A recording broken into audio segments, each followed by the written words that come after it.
From the annals of the digital marketplace comes a game with little to no fanfare that shook the foundations of a genre by boldly asking the question, what if you had machine guns in Dark Souls? Remnant from the ashes. Step into the endless shooting gallery of Remnant that mixes the familiar third-person gunplay of a Gears-style shooter with every concept they could steal from Dark Souls, featuring bonfires with a different name, heals that replenish when you rest, weirdo loner NPCs with garbage to sell you, pain-in-the-ass bosses that drop special gear materials when you murk them, constantly dive rolling like a gymnast in a house fire, and just being hard as balls unless you summon some guys. In a gameplay design that blurs the line between inspiration and ripoff. I mean, come on, a fog door? You guys aren't even trying. Take charge as the one chosen person who has to fight off all the evil tree creatures. Because apparently that's something that's best to do alone, as you travel through barely explained portals to new and alien worlds, to commit as much property damage as possible, and shoot down all its inhabitants, in hopes of finding literally anyone that knows what the f is going on, in a vague story that is still 400 times easier to follow than anything From Software puts out, but is completely secondary to getting some sick-ass gear. Look, saving the universe is all great and stuff, but this gun turns me into Thor, so that's gonna be the priority. Get ready to carve your way through an endless cavalcade of foes, as Remnant throws wave after wave of hapless dudes at you every time you turn a corner, giving you plenty of opportunities to get good at the surprisingly engaging combat, where iron sights are the only way you can shoot, wildly swinging a rusty piece of metal is your only backup, and rolling around like an epileptic breakdancer is your only defense.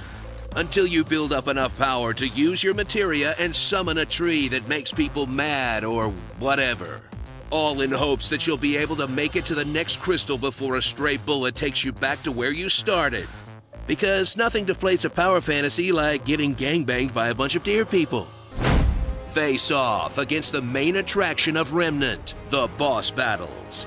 MMO-style encounters that will have you facing larger-than-life enemies. And they all spawn ads because Gunfire Games hates solo players. Almost forcing you to bite the bullet and open your game up to the public, where you'll be exposed to a whole new type of suffering, other people. As the matchmaking either pairs you with golden Adonises whose power cannot be expressed in mere language, or a bunch of hooting simians who couldn't shoot their way out of a paper bag, who you can't even call idiots because there's no voice chat, in a bare-bones multiplayer system that really gets to the heart of player interactivity, communicating entirely through squats. Teabagging is such a beautiful and universal language. So fill up that Estus flask, Hearthstone, whatever they call it, and get ready to enjoy some friendly fire in a solid cooperative shooting experience that honestly gives Destiny a run for its money, as long as you don't mind being repeatedly kicked in the dick. But hey, at $40, the occasional nutshot doesn't sound too bad.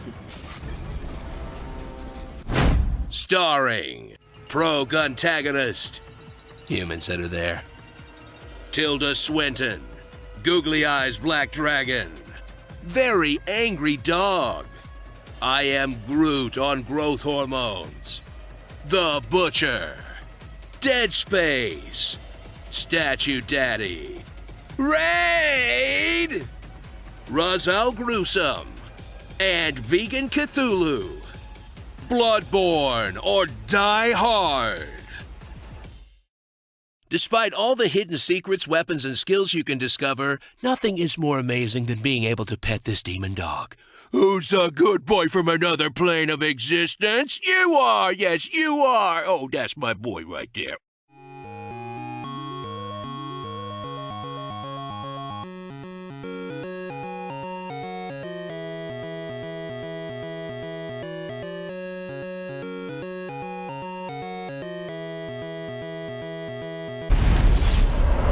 Devil May Cry.